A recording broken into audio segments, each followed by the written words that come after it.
नमस्कार, स्वागत है आपका एबीपी गंगा में। मैं हूं अवधेश। दोपहर के 3 बज गए हैं। वक्त है उत्तर माघे प्रदेश का।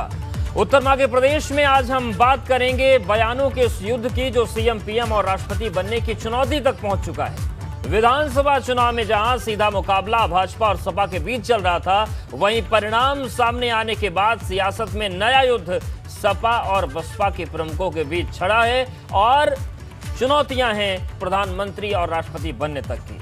इन सब के बीच बीजेपी के सहारे जरूर एक दूसरे पर दोनों दल निशाना साध रहे हैं, लेकिन बीजेपी की मौज है क्योंकि विपक्षी आपस में भिड़े हुए हैं। सवाल यही है कि बयानों की ये लड़ाई कहां तक जाएगी और नफा नुकसान क्या और कैसे होगा।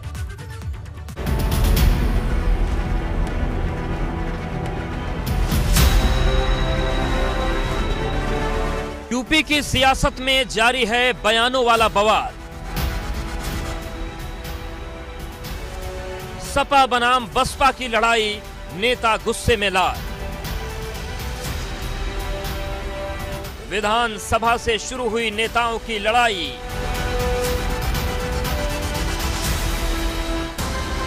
अब सीएम, पीएम और राष्ट्रपति पर आई। ये बहुजन समाज पार्टी ने वोट दे दिया बीजेपी को।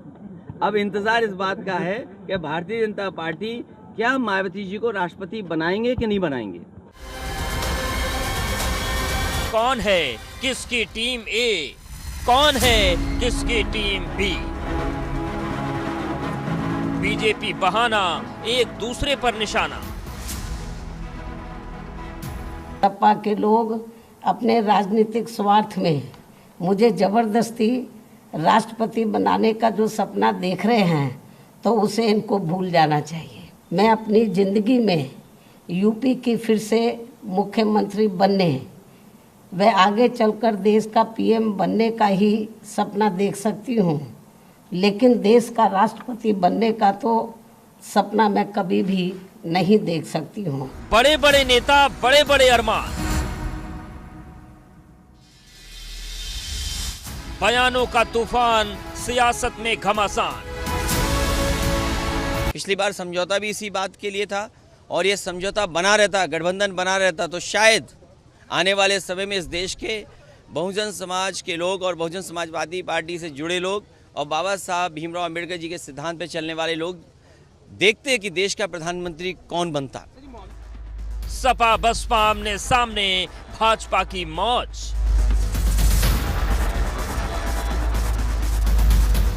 यूपी में बयानों का हाई वोल्टेज ड्रामा।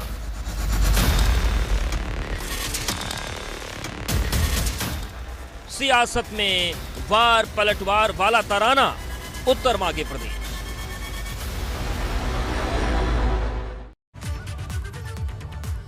तो सियासत हाई वोल्टेज हो चुकी है और सीधा मुकाबला सपा बसपा प्रमुखों का चल रहा है। इन सबके बीच सवाल ये उठता है कि एक दूसरे को राष्ट्रपति और प्रधानमंत्री बनाने की जंग में कहीं असल मुद्दे छूट तो नहीं रहे हैं और नफा नुकसान क्या होगा। हमारे साथ खास मेहमान जुड़ गए, उनका रुख कर लेते हैं। ललन पटेल जी हैं, बीएसपी नेता, हमारे साथ प्रयागराज से जुड़ रहे हैं। नाहिद दारी खान जी हैं, सपा प्रवक्ता, और हीरो वाजपेयी जी हैं, प्रवक्ता भाजपा। आप तीनों का बहुत स्वागत है।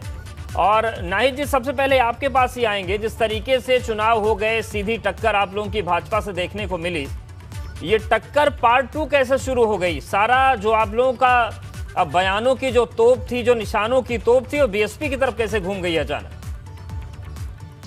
नहीं, समाजवादी पार्टी की कोई ऐसे बयान नहीं है। आप ये समझे कि जिस प्रकार से मायावती जी जो बयान दे रही है, वो स्पष्ट दिख रहा है कि वो राजनीतिक हाशिए पर है, इसलिए गैर जिम्मेदाराना बयान दे रही है। उनको समझना चाहिए कि 50% आबादी के पिछड़े समाज के नौजवान नेता माननीय अखिलेश यादव जी, जिन्हें अभी हाल में चुनाव में लगभग 38% वोट मिले, उनके लिए उनको ऐसे बयान नहीं देने चाहिए।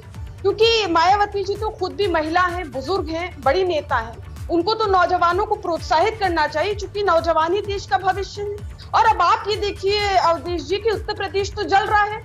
जैसे तैसे एन कैन प्रकरण से भाजपा सरकार में तो आ गई, लेकिन 10 मार्च से जैसे ही इनकी सरकार बनी, वैसे ही देखिए राम जी की नगरी अयोध्या में किस प्रकार से एक बिल्कुल नहीं जी, सवाल इसीलिए उठ रहा है, इसीलिए चिंता बढ़ रही है। मैं कंप्लीट कर लूं अपनी बात। अवधेश जी 2 सेकंड दे दे, मैं कंप्लीट कर लूं। किस प्रकार से वो बच्ची के साथ जघन्य अपराध हो गया, और संगम नगरी का तो डबल इंजन की सरकार ने दुर्दशा कर दिया है। वो तो संकट नगरी में तब्दील कर दिया। 28 दिन में वहां 17 हत्याएं हो चुकी हैं, सरकार का इकबाल खत्म हो चुका है। अब आप ये समझिए कि यहाँ तो उत्तर प्रदेश में लॉ एंड ऑर्डर बुरी तरह से ध्वस्त है, यहाँ तक गौ माताएं भी सुरक्षित नहीं। आप ही के चैनल ने दिखाया किस प्रकार से गाजियाबाद में हिंडन नदी के किनारे किस तरह बिल्कुल नाहिद जी, सारे सवाल आप बहुत महत्वपूर्ण उठा रहे हैं और चिंता इसीलिए है कि ये तमाम जो गाय का मसला है, जो संकट नगरी का मसला है, जो अयोध्या का मसला है, ये मुद्दे उठते तो बहुत अच्छा होता है, लेकिन मुद्दा ये उठ रहा है कि मायावती जी राष्ट्रपति बनेंगी या नहीं बनेगी। इसीलिए सवाल पूछ रहे हैं कि असल मुद्दों से सियासत भटक गई क्या? वो राष्ट्रपति बनेगी या नहीं बनेगी कोई बात नहीं, लेकिन मुद्दों पर बात हो। मैं आपको जवाब दे, पानी और बिजली संकट से यूं ही जनता में त्राही है और बेरोजगारी महंगाई चरम पर है। विपक्ष को, समूचे विपक्ष को चाहिए कि समाजवादी पार्टी की अगुवाई में, क्या विधानसभा में केवल सपा तो रह गई है, बाकी तो कोई विपक्षी दल नहीं है, तो समाजवादी पार्टी की अगुवाई में सत्ता दल को इन सब मुद्दों को लेकर घेरे और बाध्य करें कि इन सब चीजों पर अंकुश लगाए। लेकिन आप ये देखें कि केवल समाजवादी पार्टी और माननीय अखिलेश यादव जी ही जनहित के मुद्दों की लड़ाई लड़ रहे, बाकी अन्य दल तो समाजवादी पार्टी से लोग काम नहीं कर। ललन पटेल जी, आपने सुना नाहिद जी को, वो कह रहे हैं कि मुद्दों की जो लड़ाई चल रही है उसमें आप लोग भी समाजवादी पार्टी के साथ सरकार के खिलाफ आवाज उठाइए, आप लोग काम नहीं कर रहे हैं। अरे वो कह रहे हैं ठीक है, वो समाजवादी पार्टी कितना सरकार के खिलाफ आवाज उठा रही, कितना नौजवानों के खिलाफ आवाज उठा रही है, वो आप लोग देख ही रहे हैं। अब रही बात माननीय अखिलेश यादव जी कहते हैं हमारे नेता को, बहन कुमारी मायावती जी को राष्ट्रपति बनने के सपना देख रही हैं। दुनिया देख रहा है, आप भी देख रहे होंगे कि उनके परिवार के लोग, उनके पिताजी खुद माननीय प्रधानमंत्री कानून में फूंकते हैं कि आपको मैं दोबारा देखना चाहता हूं। उनकी भाई की पत्नी है अर्पणा यादव, वो भाजपा से जाके चुनाव लड़ रही हैं। उनके सगे चाचा हैं अखिलेश यादव, शिवपाल यादव जी, माननीय शिवपाल यादव जी, वो भाजपा से जाके मिल रहे हैं। तो भाजपा का सपोर्टर कौन है, भाजपा का सहयोगी कौन है, वो जनता देख रही है। ये बताने की जरूरत नहीं है कि कौन देख रहा कौन नहीं देख रहा है। और रही बात नौजवानों की चिंता अखिलेश यादव जी को नहीं है, न वर्तमान सरकार की चिंता है, न बेरोजगारों की चिंता है। बेरोजगारी चरम पर है, महंगाई तो आसमान चूम रही, इसकी चिंता किसी को नहीं, उसकी बात कोई नहीं कर रहा है। और राष्ट्रपति बना रहे हैं और उपराष्ट्रपति बना रहे, उसकी चिंता ज़्यादा लोग कर रहे हैं। एक दूसरे के ऊपर कीचड़ मारने का काम अखिलेश यादव जी कर रहे हैं। माननीय अखिलेश यादव जी, उनको शर्म आनी चाहिए, ऐसी बात नहीं करना चाहिए। माननीय बहन जी के विषय में, माननीय बहन जी उत्तर प्रदेश के मुख्यमंत्री बनेंगे और आने वाले समय में अगर जनता चाहेगी तो देश की प्रधानमंत्री बन जाएगी। हीरो वाजपेयी जी, ये जो पूरी चीजें हो रही हैं, इसमें सबसे जो बड़ी, जी नाहिद जी आएंगे आपके पास, इस लड़ाई में एक बात और सामने आती है। सपा कहती है कि बसपा आप लोगों की बी टीम है, बसपा कहती है कि सपा आप लोगों की बी टीम है, तो आपके नाम पर भी झगड़ा बहुत बढ़ गया है विपक्ष में। ये तो माननीय अखिलेश यादव जी जनता के बीच में जुमला छोड़ते हैं। के नेतृत्व में हम लोग पूर्ण बहुमत की सरकार बनाए और ये नूरा कुश्ती देखिए पहले चलती थी काफी, और माना जाता था कि सपा और बसपा नदी के दो किनारे हैं, लेकिन इन दोनों ने ऐसी कोशिश की है, मिले तो नदी सूख गई, फिर अलग हुए छटक कर, और आज फिर एक दूसरे पे जो लांछन पर लांछन चल रहा है, लेकिन इनका जनता से कोई संबंध नहीं है। इन पार्टियों को जनता के बीच में जाने की फुर्सत नहीं है। इनका नेतृत्व केवल टीवी चैनल पर आकर अपनी बात कहता है। वो कहते हैं राष्ट्रपति बन रही हैं, वो कहती मैं प्रधानमंत्री बनना चाहता हूँ। ना राष्ट्रपति पद के लिए जगह खाली है, ना प्रधानमंत्री पद के लिए जगह खाली है। मुझे लगता है ये दोनों लोग एक दूसरे को इधर उधर सजाने का काम केवल चैनल के माध्यम से करते हैं। वास्तविकता से ये दल बहुत दूर है। तो आप क्या ये कहना चाह रहे हैं कि इन दोनों लोगों की मिली भगत हो गई है और नाम आपका लगा देते हैं? अवधेश जी, नहीं, मैं मिली भगत नहीं कह सकता। ये कह सकता है कि एक दोनों को मुख्यधारा से अलग करने के लिए लड़ रहे हैं। जनता से इनका संवाद ना के बराबर रह गया। ठीक है नाहिद जी।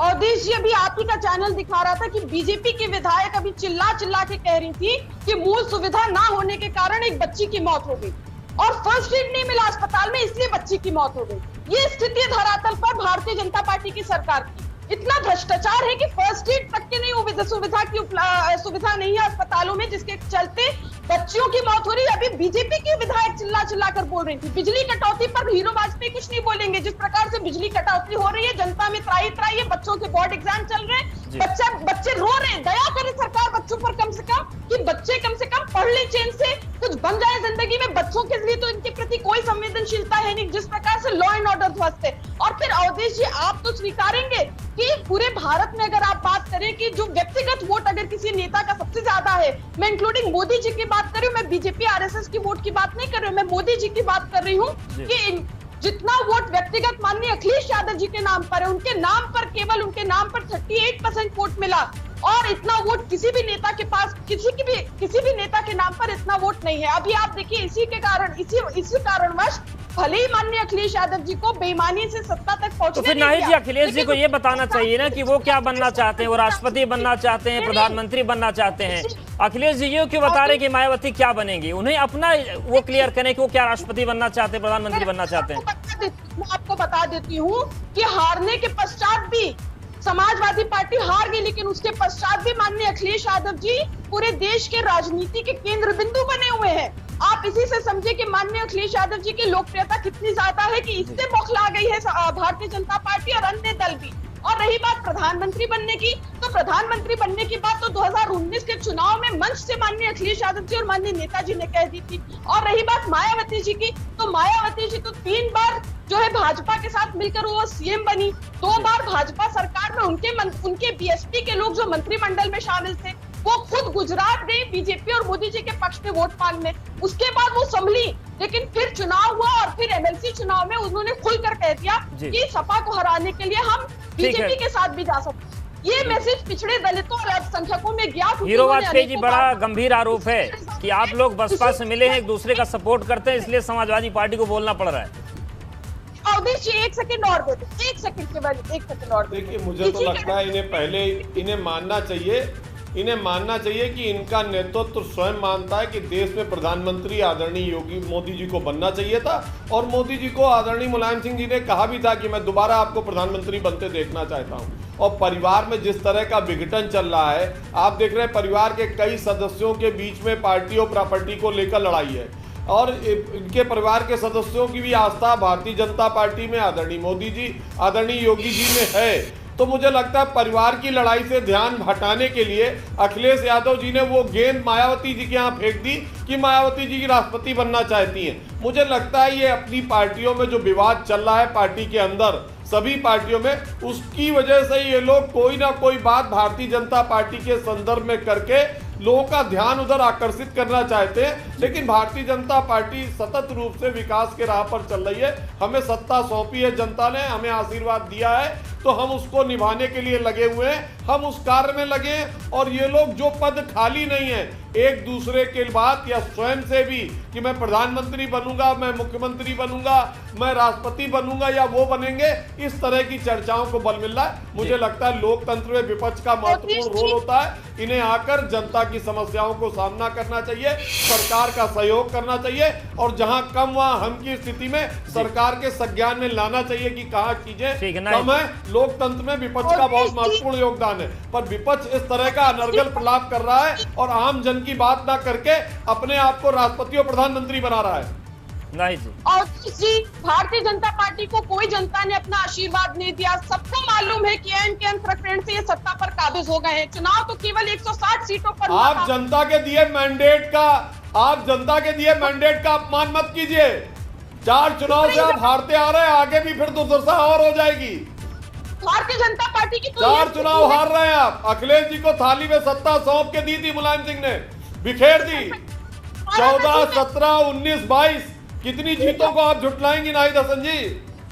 तीसरे नंबर पे आई बीजेपी। कितनी जीतों को, जनता का कितना अपमान करेंगी आप? जनता का कितना अपमान करेंगी आप? हार को स्वीकार करिए, मानिए कि आपका नेतृत्व अक्षम है।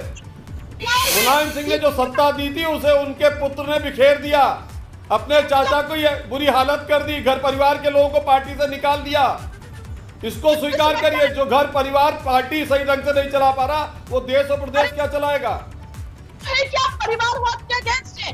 फिर परिवारवाद तो बहाना है। दरअसल बीजेपी को पिछड़े दलितों ब्राह्मणों को गरियाना है, इसलिए बार-बार परिवारवाद की बात करते हैं। इनको सख्त नफरत है पिछड़े दलितों से। अरे भाई, आपके नेता का आशीर्वाद था कि आदरणीय मोदी जी ही इस देश को चला सकते हैं, और उन्होंने कामना की कि वो दोबारा प्रधानमंत्री बने।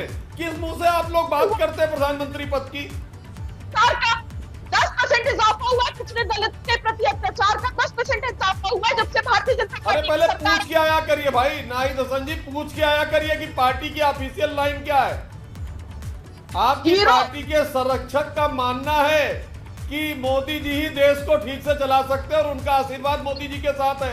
आप लोग आ जाते हैं चैनल पे बिना पार्टी की जानकारी के कि पार्टी की ऑफिशियल लाइन क्या है। ठीक है, ठीक है, आप दोनों के पास आएंगे और ललन जी आपके पास भी आएंगे और सवाल आपसे भी पूछेंगे कि जो सियासत है उसमें जनहित तो होता है, जनता के लिए काम किया जाता है, लेकिन महत्वाकांक्षाएं भी होती है और होनी भी चाहिए। ऐसे में सवाल ये भी उठ रहा है कि क्या बसपा इस स्थिति में है या बसपा प्रमुख इस स्थिति में है कि वो राष्ट्रपति जैसे पद को लेने से इनकार कर दे, और क्या संभावनाएं बसपा में बची हैं कि एक बार फिर से प्रधानमंत्री और मुख्यमंत्री बना जा सके वोट लेकर। आएंगे आप तीनों हमारे साथ बने रहिए। लगातार बहस इस वक्त यूपी की सियासत में चल रही है। सपा अध्यक्ष और बसपा अध्यक्ष के बीच में राष्ट्रपति, प्रधानमंत्री और सीएम की बनने और बनाने की लड़ाई। इन सब बीच ललन पटेल जी जिस तरीके से सार्वजनिक मंच पर आकर मायावती जी ने कहा कि राष्ट्रपति मुझे नहीं बनना, मुझे प्रधानमंत्री बनना है, मुझे मुख्यमंत्री बनना है, ये तमाम बातें तब कहनी थोड़ा शोभा देती हैं जब आपके पास जनाधार दिखे, एक बड़ा वोट बैंक हो। लेकिन जिस तरीके का मैंडेट आपको विधानसभा में मिला है कि एक सीट पर अगर संतोष करना पड़े, तो क्या इस स्थिति में इस तरीके की बात करना मजाक का विषय तो नहीं बन जाएगा बसपा के लिए? और वही चुटकी अखिलेश यादव ले रहे हैं। नहीं, ठीक भाई साहब, आपने अच्छा पूछा। ये मजाक का विषय नहीं है। आज सपा कह रहे हैं, ये जो हमारी बहन हमारे साथ हैं वो बोल रही हैं कि बस सपा ऐसी लड़ाई है। पिछला लोकसभा चुनाव 2019 का सिर्फ सपा 5 सीटें पाई थी। जो 5 सीट पाए वो दूसरे को पीएम और सीएम या राष्ट्रपति बनाने का सपना देख रहा है। उत्तर प्रदेश में समाजवादी पार्टी टोटल मुसलमान और यादव को अपना वोट बैंकिंग करके जब आज सीएम नहीं बन पाए, ये हाल है, तो दूसरे को कैसे वो राष्ट्रपति बनाएंगे? उनको शर्म आनी चाहिए। और रही बात, हमारा आग्रह है कि ये सीएम और राष्ट्रपति को उलझाएं ना, ये देश के नौजवानों की चिंता करें, देश के किसानों की चिंता करें, महंगाई की चिंता करें और सरकार से मौजूदा चिंता तो आप लोग भी नहीं कर रहे हैं। मेरा निवेदन वो है, उकसाते हैं और आप लोग भी उकसावे में आकर आप भी बयान देने लगते हैं कि नहीं हमें सीएम नहीं, हमें वो पीएम बनना है। तो इसमें तो भाजपा को लीड हो जाएगी। उन पर सवाल कौन उठाएगा सत्ता पक्ष पर? यही कहना चाहेंगे, हम यही कहना चाहते हैं माननीय अखिलेश यादव से और माननीय सीएम अपने माननीय योगी जी से कि देश के नौजवानों की चिंता करें, महंगाई की चिंता करें, बेरोजगारी की चिंता करें और भ्रष्टाचार पे चिंता करें। किसानों की हालत आज नाजुक बनी है, उस पर चर्चा नहीं हो रहा है। माननीय सपा मुखिया अखिलेश यादव जी बहन जी को राष्ट्रपति बनाने के सपना दिखा रहे हैं। ये क्या मजाकबाजी रखी? उनको शर्म आनी चाहिए। सब देश के नौजवानों की चिंता करें। जब देश का नौजवान खुशहाल होगा, देश का किसान खुशहाल होगा, देश का युवा खुशहाल होगा, तो हीरो वाजपेयी जी दोनों ही दल जो हैं वो मुद्दों की बात कर रहे हैं, लेकिन आपस में झगड़ा भी चल रहा है। लेकिन अगर इस तरीके से विपक्ष भिड़ेगा तो आप लोगों को तो बड़ा आराम हो जाएगा, क्योंकि विपक्ष अगर मुखर होता है तब थोड़ा संकट होता है सरकार के सामने। हम यही कहना चाहेंगे भाई साहब कि वो जो है देश की चिंता नहीं कर रहे हैं। ठीक है, हीरो जी, क्या हो रहा है कि विपक्ष को भी समझदार विपक्ष होना चाहिए। लोकतंत्र में ये एक बहुत ही स्वस्थ परंपरा है कि विपक्ष होना चाहिए और एक समझदारी भरा विपक्ष होना चाहिए जो सरकार के साथ भी चले और विभिन्न मुद्दों पर सलाह दे और जहां कहीं कुछ गलत हो रहा हो उसको संज्ञान में लाए। पर मुझे लगता है कि उत्तर प्रदेश उस दौर से गुजर रहा है जहां जनता का विश्वास विपक्षी पार्टियों से खत्म हो चुका है। तो मुझे लगता नहीं कि विपक्ष की भूमिका ये दल निभाने की स्थिति में है। तो इसलिए ये इस तरह के अनर्गल प्रलाप कर रहे हैं। देश में फिर से आगामी राष्ट्रपति चुनाव में भारतीय जनता पार्टी का ही कोई कार्यकर्ता राष्ट्रपति बनकर जनता की सेवा करेगा। मुझे लगता है कि ये जो नूरा कुश्ती चल रही है ये केवल टेलीविजन चैनल के माध्यम से एक दूसरे को इधर उधर दिखाने की चल रही है। इसका आम जनमानस से और भारतीय जनता पार्टी से कोई लेना देना नहीं। ठीक है, नाइक जी समझदारी से काम नहीं कर रहा है क्या विपक्ष?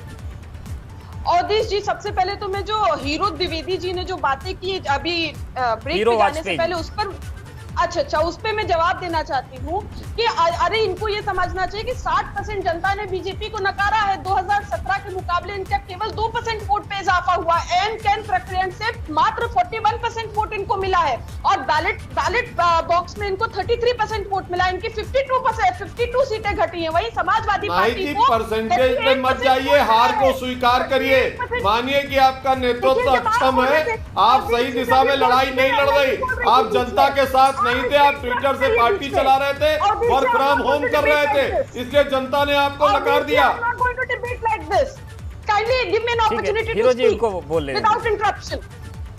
इसलिए जनता ने आपको नकार दिया साहब, वर्क फ्रॉम होम और ट्विटर से पार्टी अब नहीं चल सकती। ठीक है, इसका जवाब ले लेते हैं हीरो जी, इसका जवाब ले लेते हैं।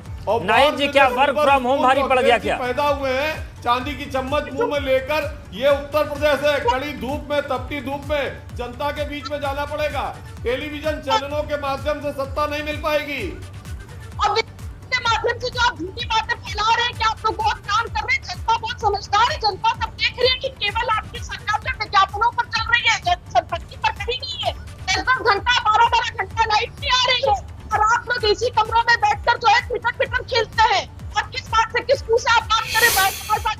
समाजवादी पार्टी को बैलेट से 52% वोट मिले, उसके अनुसार 304 सीटों पर समाजवादी पार्टी की जीत होती है। लेकिन भारतीय जनता पार्टी सत्ता पर तो काबिज हो गई, लेकिन कम से कम अब जब आप सत्ता में आ गए तो जाकर लोगों की जानों माल की। देखिए, जनता जान चुकी है, परिवारवाद को नकार चुकी है। पहले भी पूरा परिवार हारा, इस बार भी आपके परिवार के महत्वपूर्ण सदस्य हारे हैं, इसलिए मानकर चलिए कि जनता का विश्वास आपके साथ नहीं है। ये परसेंटेज के खेल में अब जनता बदलने वाली नहीं है। जनता समझदार है, 4 चुनाव में आपकी हार बता रही है कि धीरे धीरे समाजवादी पार्टी किसी एक वर्ग विशेष की, एक परिवार विशेष की, और मुझे तो लगता है कि अब समाजवादी पार्टी में 2 परिवारों की लड़ाई, एक मुलायम सिंह परिवार और एक अखिलेश यादव परिवार, 2 परिवारों की लड़ाई में समाजवादी पार्टी सीमित हो गई है। और मुलायम सिंह परिवार का जरूर हम लोगों की तरफ झुकाव है, और अखिलेश यादव अकेले, मैं, मेरी पत्नी, मेरे बच्चे, सीएए या एनआरसी के उसमें कोई नेता नहीं बचा। अखिलेश यादव की नाबालिग बच्चियां पहुंच गई धरना प्रदर्शन के लिए। मुझे लगता है परिवार में भी परिवार है, और उस परिवार इतना सीमित हो गया है कि मैं, मेरी पत्नी और मेरे बच्चे, इसी को जनता ने नकार दिया। ठीक है, राजनीति चल रही है, अपनी अपनी सबकी दलीलें हैं, दावे हैं, और इन सबके बीच एक दूसरे को पिछले बार के प्रधानमंत्री रहते थे, क्या पवित्र हो गया है? ये भारतीय जनता पार्टी का असली चेहरा, कि पिछड़ा दलित विरोधी पार्टी है, पिछले दलित समाज के लोग। ठीक है, और ये जनता तय भी कर लेगी, लेकिन बयानों के इस बयार के बीच ये जानना जरूरी था कि एक दूसरे को राष्ट्रपति या प्रधानमंत्री बनवाना जरूरी है या मुद्दों पर बात करना। आप तीनों मेहमानों का बहुत धन्यवाद हमारे साथ जुड़ने के लिए, वक्त देने के लिए, बातचीत करने के लिए। तो पूरी प्रदेश की सियासत है, और सियासत हाई वोल्टेज हो गई है, बयान हाई वोल्टेज हो गए हैं, और मुद्दों पर क्या मामला टिक पाएगा जाकर, ये बड़ा सवाल बन गया।